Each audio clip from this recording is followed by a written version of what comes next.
الرجیم بسم اللہ الرحمن الرحیم۔ آج ہم سورہ تکاثر کو پڑھیں گے اور اس کو سمجھنے کی کوشش کریں گے۔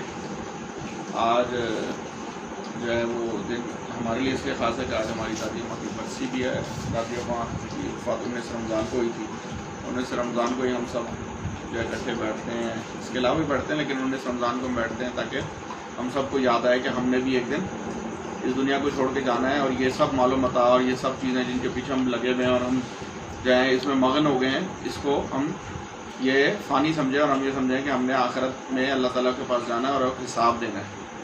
اعوذ باللہ من الشیطان الرجیم بسم اللہ الرحمن الرحیم۔ الہاکم التکاثر حتی زرتم المقابر کلا سوف تعلمون ثم کلا سوف تعلمون کلا لو تعلمون علم الیقین لترون الجحیم ثم لترونها عین الیقین ثم لتسألن یومئذ عن النعیم۔ الحاکم التکاثر، الحاکم کا مطلب ہے کہ غفلت میں ڈالنا۔ الحاکم کا مطلب ہے کہ غفلت میں ڈالا ہوا ہے، بھولے ہوئے، مگن ہو گئے۔ قرآن شریف کے اس لفظ کا ترجمہ اور مفہوم یہ ہے کہ بندہ کسی چیز میں اتنا مگن ہو جائے کہ وہ اصل نتیجے سے ہٹ ہی جائے۔ الحاکم التکاثر، انسان اتنا غفلت میں پڑا ہوا ہے، تم لوگوں کو زیادہ سے زیادہ ایک دوسرے سے بڑھ کر دنیا حاصل کرنے کی دھن نے غفلت میں ڈال رکھا ہے۔ الحاکم التکاثر یعنی کہ دنیا حاصل کرنے کی دھن میں کیا کیا، مگن اتنا ہو گئے ہیں کہ ہم غفلت میں پڑ گئے ہیں کہ بس دنیا حاصل کر لیں، ایک دوسرے سے آگے بڑھ جائیں تاکہ ہم کیا کریں، فخر جتا سکیں کہ بھائی میرے پاس تو بڑی اچھی گاڑی ہے، میرے پاس تو بڑا اچھا گھر ہے، میرا عہدہ تو بہت اچھا ہے۔ تو ہم کیا دنیا کی چاہ میں، دنیا کی چیزوں میں ایک تو مگن ہو گئے تاکہ ہم واپس زیادہ سے زیادہ دنیاوی چیزیں ہو جائیں، اور کیا ہو جائے کہ ہم ایک دوسرے کو فخر جتائیں کہ بھائی فلانے سے تو میں جاتا ہوں، اس سے تو میں جاتا ہوں، وہ یہ تو میرا مقابلہ ہی نہیں کر سکتا، اور ہم اصل کو بھول گئے ہیں۔ الحاکم التکاثر، ہم انسان تم کو زیادہ زیادہ ایک دوسرے سے بڑھ کر دنیا حاصل کرنے کی دھن میں غفلت میں کر رکھا ہے۔ حتیٰ زرتم المقابر، یہاں تک کہ اسی فکر میں تم زرتم المقابر، مقابر کس کی جمع ہے؟ قبروں کی، قبر کی۔ مقابر کا مطلب کس کی جمع ہے؟ قبر کی، یعنی کہ حتیٰ، حتیٰ ہم اردو میں بھی استعمال کرتے ہیں، حتیٰ کہ یہ ہو گیا، حتیٰ کہ وہ ہو گیا۔ حتیٰ کا مطلب کہ یہ جب تک کہ یہ نہ ہو گیا، حتیٰ زرتم ہو گیا، حتیٰ کہ وہ کہاں گئے، قبر تک پہنچ گئے، قبر کو دیکھ لیا۔ اب اس کی چھوٹی سی مثال ہے کہ ہم کیا کرتے تھے، ہم اپنی دنیا میں مست تھے، ہم ادھر آئے، ہم نے گھر بنایا، بڑا کچھ بنایا، ہم نے کہا شاید ہم نے مرنا ہی نہیں، ہم بڑے خوش گزارے دنیا۔ اللہ تعالیٰ نے ہمیں اشارے دینے شروع کر دیا، ہمارے گھر میں ہم نے جو جانور رکھے تھے وہ مرنے شروع ہو گئے۔ تم نے خود ہی دیکھا کہ ہم نے پرشین کیٹ رکھی ہوئی تھی، کیا ہوا کہ ایک دن پہلے وہ اس کی ماں مری، بیٹا مر گیا، اس کو الٹی آئی خون کی، وہ مر گیا، ہم نے اس کو جہاں کھڈا کھودا ڈال دیا، پھر اس کی ماں مر گئی۔ پھر کیا ہوا کہ وہ جو اس کا بڑا بلا رکھا ہوا تھا اس کو کسی نے ڈنڈا مارا، وہ بھی مر گیا۔ پھر ہماری مچھلیاں جو ایکویریم ہے، وہ اس میں مچھلیاں ہیں، وہ ان کو کرنٹ لگا مر گیا، لیکن ہم مست ہیں۔ ہم نے کہا ہم نے تو مرنا ہی نہیں ہے بھائی، ہم تو مست ہیں۔ پھر کیا ہوا، اللہ تعالیٰ نے ہمارے دادا ابو کو کیا کیا، ہماری آنکھوں کے سامنے اسرائیل نے ان کی جان نکالی۔ پھر ہماری آنکھ کھلی، ہم گئے قبرستان، قبرستان جا کے ہم نے کیا کیا، کیا دیکھ لیا، حتیٰ زرتم المقابر، ہم نے قبریں دیکھ لی۔ ہم قبرستان چلے گئے، ہم نے کیا کی، قبریں دیکھ لی۔ پھر ہمیں یاد آیا یار یہ کیا ہے، ہم نے تو جانا ہے اس میں۔ اور پھر یہ تمہارا بھائی حنظلہ کیا ہوا، ادھر دادا ابو کو جب ڈالا قبر میں تو بے ہوش ہو گیا۔ بے ہوش کیا ہو گیا کہ پہلے یہ مست تھا، زندگی جی رہا تھا بھائی، انجوائے کر رہا تھا۔ پھر کیا ہوا کہ قرآن شریف کی آیت ہم نے اپنی آنکھوں سے، حتیٰ زرتم المقابر، ہم نے قبر دیکھ لی اپنی، دادا ابو کو ہم نے جا کے دفنا دیا۔ پھر اس وقت مجھے احساس ہوا کہ یار دادا ابو تو اب تو میری باری آ گئی، کیونکہ پہلے دادا آیا، پھر باپ آیا، پھر بیٹا آیا، آنے کی تو ترتیب ہے، جانے کی ترتیب نہیں ہے۔ تو پھر جب دادا ابو پہلے ہمارے جانور میں، پھر ہمارے جب دادا ابو کی جان نکلی تو ہمیں پتہ لگا کہ یار ہم تو بڑی غفلت میں پڑے ہوئے ہیں، ہم تو کیا کر رہے ہیں، مست ہے زندگی میں کہ ہم کیا کریں، زیادہ زیادہ پیسے اکٹھے کر لیں، دنیاوی چیزیں اکٹھے کر لیں، گھر بنا لیا ہم نے بڑا بہترین، پھر ڈاکٹر بن گیا، پھر میں نے کیا کیا کہ دوسروں کو تو میرے اندر میں آ گئی کہ پھر اللہ تعالیٰ نے ہمیں یاد آیا، کیا یاد دلایا، حتیٰ زرتم المقابر، اللہ تعالیٰ نے کہا قبروں میں جانا ہے بھائی، پھر حساب بھی دینا ہے، جو یہ اکٹھا کر رہے ہیں اس کا حساب بھی دینا ہے۔ اس آیت کی تشریح میں لکھا ہوا ہے مولانا مودودی صاحب نے کہ کیا کیا، کہ حضور کے پاس ایک صحابی جو ہے وہ لے کے آئے، حضرت جابر بن عبداللہ، حضور پر تشریف لائے اور ہم نے آپ کو تازہ ترین کھجوریں کھلائیں اور ٹھنڈا پانی پلایا۔ اس پر حضور نے فرمایا یہ ان نعمتوں میں سے ہے جس کے بارے میں تم سے سوال کیا جائے گا، اور یہ کس کی ہے، مسند احمد اور نسائی کی حدیث ہے۔ یعنی کہ وہ جو کھجوریں حضور نے کہا حضور نے کہا یہ اس کا بھی ساتھ دینا پڑے گا. اور ہم تو کھجوریں چھوڑو دنیا کی ہزاروں چیزیں گاڑیاں چیزیں بے تحاشا جناب ہم نے چیزوں کو حاصل کیا اور ہم کہتے ہیں ہم نے مرنا نہیں ہے. اور حتیٰ کہ کیا ہوا ہم نے اپنی آنکھوں سے دیکھ لیا سب نے جا کے ان سب نے بہن بھائیوں نے دادا دادو سب نے جا کے دیکھ لیا کہ ہم نے کہاں جانا ہے. اور جب وہ دادا ابو کی ڈیتھ ہوئی اس کے سال کے 1.5 سال کے اندر تم نے دیکھا کیسی لائنوں کی لائنیں لگی. یعنی کہ تیزی سے دنیا میں اگر لوگ آ رہے ہیں تو تیزی سے جا بھی رہے. پھر کیا آگے ایک اور ہے حضرت ابو ہریرہ کی حدیث ہے کہ حضرت ابو بکر حضرت عمر رضی اللہ عنہ سے کہا کہ چلو ابو الحسین بن نیان انصاری کے ہاں چلے. تو چنانچہ ہم ان کے کیا چلے گئے نخلستان میں. ان کے نخلستان کسے کہتے ہیں باغ میں. تو انہوں نے کھجوروں کا خوشہ لا کے کیا. حضور صلی اللہ علیہ وسلم نے فرمایا تم خود کیوں نہ کھجوریں توڑ لائے. انہوں نے کیا میں چاہتا تھا کہ آپ حضرات کو چھانٹ چھانٹ کر کھجوریں تناول فرمائیں. تو انہوں نے وہ کھجوریں کھائیں اور ٹھنڈا پانی پیا. تو حضور نے فرمایا اس ذات کی قسم جس کے ہاتھ میں میری جان ہے یہ ان نعمتوں سے ہے جس کے بارے میں تم سے قیامت کے روز جواب دہی کرنی ہوگی. یہ ٹھنڈا سایہ یہ ٹھنڈی کھجوریں یہ ٹھنڈا پانی. یہ بھی مسلم کی ابن ماجہ کی حدیث ہے. پھر آگے کیا ہے کلا سوف تعلمون. کلا سوف تعلمون کا مطلب کہ ہرگز نہیں. لا کا مطلب نہیں ہوتا ہے. لا کا عربی کا مطلب کیا ہوتا ہے. لا کا مطلب کیا ہوتا ہے نہیں. لا کا مطلب کیا ہوتا ہے ضیافہ نہیں.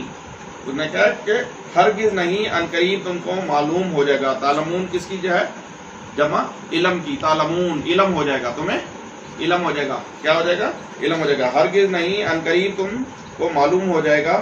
ثم کلا سوف تعلمون پھر سن لو ہرگز نہیں ان قریب تم کو معلوم ہو جائے گا. اس میں کیا ہو گیا کہ ہم کبھی کسی چیز کو یاد کرنا چاہیں تو ہم کیا کرتے ہیں اس کو بار بار اس کو یاد کرتے ہیں بار بار اس کو رٹا لگاتے ہیں ریپیٹیشن کرتے ہیں. کیا کرتے ہیں بار بار یاد کرتے ہیں بار بار دہراتے ہیں. ریپیٹیشن کا مطلب دہراتے ہیں. تو اس میں بھی اللہ تعالیٰ کیا کر رہا ہے کہ ہمیں یاد کرا رہا ہے کہ بار بار میں تمہیں بتا رہا ہوں کہ ہرگز نہیں ان قریب تمہیں معلوم ہو جائے گا. پھر سن لو ہرگز نہیں ان قریب تم کو معلوم ہو جائے گا. کلا سوف تعلمون ثم کلا سوف تعلمون کلا لو تعلمون علم الیقین. ہرگز نہیں اگر تم یقینی علم کی حیثیت سے اس روش کے انجام کو جانتے ہو تو تمہارا یہ طرز عمل نہ ہوتا. لترون الجحیم تم دوزخ دیکھ کر رہو گے. تو وہ کیا کہتے ہیں کہ کلا لو تعلمون علم الیقین. علم الیقین کیا دیکھ کے ہی مانیں گے ہم کہ تمہیں تب یقین آئے گا. کب یقین آئے گا ہرگز نہیں ان قریب تم کو معلوم ہو جائے گا اگر تم یقینی علم کی حیثیت سے اس روش کے انجام کو جانتے ہو تو تمہارا طرز عمل یہ نہ ہوتا کہ اگر تم اس کے اوپر یقین رکھتے تو تم یہ حرکتیں نہ کرتے. دنیا کو بھولے ہوئے کیا ہوتا ہے رہا دنیا کو بھولے ہوئے نہ ہوتے. تم کیا کہتے ہیں اللہ کو یاد رکھتے. جو چیز کھاتے اس کا شکر ادا کرتے. جو نے اللہ نے علم دیا ہے کون سا دین کا علم اس کو بانٹتے اور لوگوں کے ساتھ درگزر سے پیش آتے. جو ہمیں حضور صلی اللہ علیہ وسلم نے چیزیں بتائی ہیں جو قرآن ہم نے سمجھا اور پڑھا ہے اس پہ عمل کرنے کی کوشش کرتے. لیکن نہیں ہم نے کہا کہ نہیں بھائی ہم بھول گئے. کیا الہاکم التکاثر ہم کیا ہو گئے مگن ہو گئے مست ہو گئے. پھر کیا ہوا ہم نے کیا قبریں دیکھ لی. پھر اللہ کہتا ہے کلا سوف تعلمون کہ ہرگز نہیں تم دیکھ لو گے. ثم کلا سوف تعلمون پھر ہرگز نہیں تم کو معلوم ہے. کلا لو تعلمون علم الیقین تم تبھی باز ہوگے جب دیکھ کے باز ہو. جیسے فرعون تھا. فرعون نے کیا کیا کہ اس کو پتا تھا سب چیزوں کا. حضرت موسیٰ علیہ السلام نے اس کے سامنے کیا کیا عصا پھینکا اور سانپ بڑا اژدہا جو سارے جادوگر کے جعلی سانپوں کو کھا گیا. پھر کیا کیا انہوں نے اللہ تعالیٰ کے اور عذاب آئے. ان کے اوپر ٹڈیوں کا عذاب آیا. جو نیل کا پانی تھا وہ کیا بن گیا نیل کا پانی کیا بن گیا نا خون بن گیا. اور مینڈکوں کا عذاب آیا. لیکن نہیں وہ جب عذاب آتا اللہ تعالیٰ سے معافی مانگتے عذاب بڑھ جاتا پھر وہی ہو جاتے.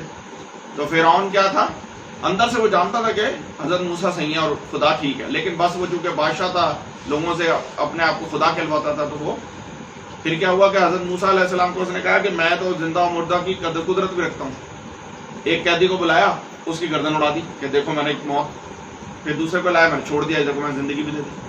پھر حضرت موسیٰ نے کہا کہ تم اگر موت اور زندگی دے سکتے ہو تو میرا خدا تو سورج کو نکالتا ہے مشرق سے اور مغرب میں غروب کرتا ہے. تم الٹا کر دو. تم کیا کرو الٹا کر دو. مغرب سے نکال دو اور مشرق میں غروب کر دو. پھر لاجواب ہو گیا. اس طرح بہت ساری مثالیں اس کے پاس تھی. لیکن وہ کیا تھا کیا کرتا تھا حتیٰ زرتم. اس نے کہا میں تو بھائی نہیں ایسے یقین لاؤں. کہ اس نے کہا کلا لو تعلمون علم الیقین وہ تو دیکھ کے ہی باز ہوگا. پھر اللہ نے کیا کیا حضرت موسیٰ کے لشکر کو حضرت موسیٰ کے جو 7 لوگ تھے ان کو دریائے نیل کے اندر سے پانی میں رستہ دے دیا وہ نکل گیا. لیکن جب فرعون آیا تو اللہ نے کہا اس کو ڈبو دو، یہ تو کیا ہے، سرکش ہے، یہ تو دیکھ کے ہی باز آئے گا۔ پھر جب وہ ڈوبنے لگا اس نے کہا موت آ گئی سامنے، اسرائیل آ گیا سامنے، پھر کہتا ہے موسیٰ میں تیرے خدا پہ الزام مان لیا۔ تو جب وہ سامنے آ جائے گا اسرائیل، جب موت کا وقت آ جائے گا تو پھر معافی کا ٹائم ختم ہو جائے گا۔ پھر کیا ہوگا ہریرہ، کیا ہوگا، معافی کا ٹائم ختم ہو جائے گا، صحیح ہونے کا ٹائم ختم ہو جائے گا۔ تو اس سے پہلے ہمیں کیا کرنا چاہیے، اپنے آپ کو صحیح کرنا چاہیے۔ لَتَرَوُنَّ الْجَحِيمَ، کیا کریں گے، جہیم کا مطلب جہنم، تم دوزخ دیکھ کے رہو گے۔ ثُمَّ لَتَرَوُنَّهَا عَيْنَ الْيَقِينِ، پھر سن لو کہ تم بالکل یقین کے ساتھ اسے دیکھ لو گے۔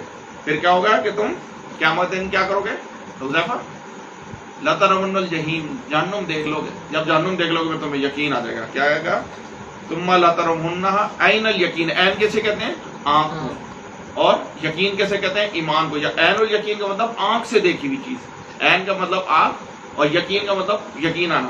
تو عین الیقین آنکھ سے دیکھنے کے بعد، یعنی کہ دیکھنے کے بعد ہی باز آنا۔ تو جب بندہ دیکھ لیتا ہے اس کے بعد پھر باز آنے کا کوئی فائدہ نہیں ہوتا۔ پھر اللہ تعالیٰ کہتا ہے کہ اب بک دو، لَتَرَوُنَّ الْجَحِيمَ ثُمَّ لَتَرَوُنَّهَا عَيْنَ الْيَقِينِ ثُمَّ لَتُسْأَلُنَّ يَوْمَئِذٍ عَنِ النَّعِيمِ، پھر ضرور اس روز تم سے ان نعمتوں کے بارے میں جواب طلبی کی جائے گی۔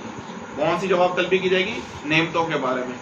اب یہ کون سی نعمتیں ہیں ہریرہ، یہ نعمتیں ہیں جو ہمیں اللہ تعالیٰ نے دنیا میں دی ہوئی ہیں۔ ان میں جو ہے مادی سے نعمتیں بھی ہیں اور وہ ہیں جو ہمیں نظر نہیں آتی، جو ہم جن کو کنسیڈر نہیں کر رہے ہوتے، سمجھ نہیں رہے ہوتے۔ جیسے مادی نعمتیں تو یہ ہیں کہ اللہ نے رزق دیا ہے، پھل دیا ہے، روٹی چاول، دنیا کی چیزیں بہت ساری ہیں جو ہم کھاتے ہیں۔ پھر کیا ہے، جو باطنی ہیں، یعنی کہ ہمیں اللہ نے ہاتھ دیے ہیں، ہم ان سے کام لیتے ہیں، پاؤں دیے ہیں، ان سے کام کرتے ہیں، آنکھیں دی ہیں، ہم قرآن شریف دیکھ سکتے ہیں، ٹھیک ہے، اور اچھے کام بھی کر سکتے ہیں۔ پھر زبان دی ہے، ہم دوسرے کو اچھی بات بھی بتا سکتے ہیں۔ تو اللہ کہتا ہے کہ یہ جو زبان دی ہے، جو آنکھیں دی ہیں، جو کان دیے ہیں، جو پیر ہاتھ دیے ہیں، ان کو بھی صحیح جگہ پہ استعمال کرنا ہے۔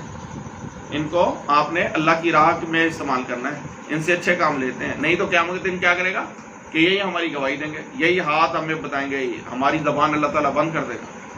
اور کیا کرے گا کہ ہاتھ بولیں گے، پیر بولیں گے، ہاتھ کہیں گے یہ تو ہم سے غلط کام کرتا تھا، بھائی یہ تو ہم سے غلط کام کرتا تھا، فیس بک، واٹس ایپ، LED پہ مختلف چیزیں دیکھتا تھا، اور قرآن جو پتا تھا تو چینل بدل دیتا تھا۔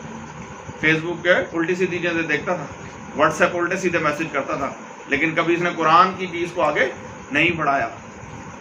تو یہ جو میڈیا اللہ نے ہمیں آنکھیں، کان، ذہن دیا ہوا ہے تاکہ ہم اس کو صحیح بھی استعمال کر سکتے ہیں۔ ہم نے زبان سے بھی لوگوں کو کہنا ہے اور یہ میڈیا اور باقی چیزوں کے تھرو بھی کہنا ہے۔ تو کیا ہے کہ انداز بیاں گرچہ بہت خوب نہیں، شاید کہ تیرے دل میں اتر جائے میرے بات، یعنی کہ ہو سکتا ہے اللہ تعالیٰ کسی کی ہدایت کر دے، ہم کو ایسی بات کر دیں اس کے دل کو لگ جائے، اللہ تعالیٰ اس کی کایا پلٹ دے اور ہماری بخشش کا بھی سامان ہو جائے۔ تو ہم اپنے دوستوں کے ساتھ پھر رہے ہیں، ادھر جا رہے ہیں، ادھر جا رہے ہیں، بائک پہ شوں، گاڑی پہ شوں جا رہے ہیں، لیکن ہم اگر بیچ میں کوئی اچھی بات کر دیتے ہیں، کوئی حدیث کی، قرآن کی، کوئی چل، اور ضروری نہیں ہے کہ آپ اس کو کہیں دھکے سے چلو، اس طرح کا وہ ریپیلیٹ کرے گا، کہے گا یار جان کھا گیا، میری پیچھے پڑ گیا۔ ہم نے کیا کرنا ہے، پیار سے پڑھنا ہے۔ پھر اگر کوئی غلط بات کہہ دے تو اس کو برداشت کرنا ہے، پھر کہنا ہے چلو یار میں نماز پڑھنے چلا ہوں، چلو آ جاؤ یار چلے۔ پھر اگر قرآن کھولا، ضروری نہیں ہے کہ قرآن کا حق یہ ہے کہ ہم کس کو سمجھ کے پڑھیں، اس کے لفظ کو سمجھیں اور اس پہ عمل کرنے کی کوشش کریں۔ قرآن آج کل دنیا کا سب سے بڑا گناہ کیا ہے، آپ قرآن کو پڑھ رہے ہیں لیکن سمجھ نہیں رہے۔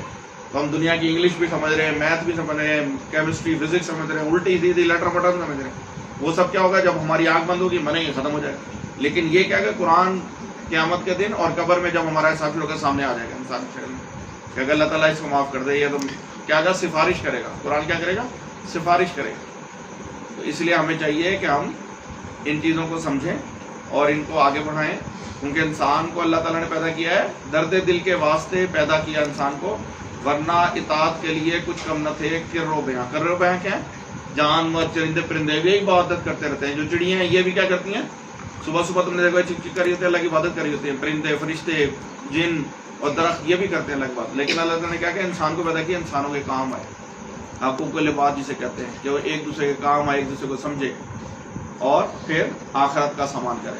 تو اللہ ہمیں جو ہے نا اس پہ عمل کرنے کی توفیق عطا فرمائے۔ اقول قولی ھذا واستغفر اللہ لی ولکم ولسائر المسلمین۔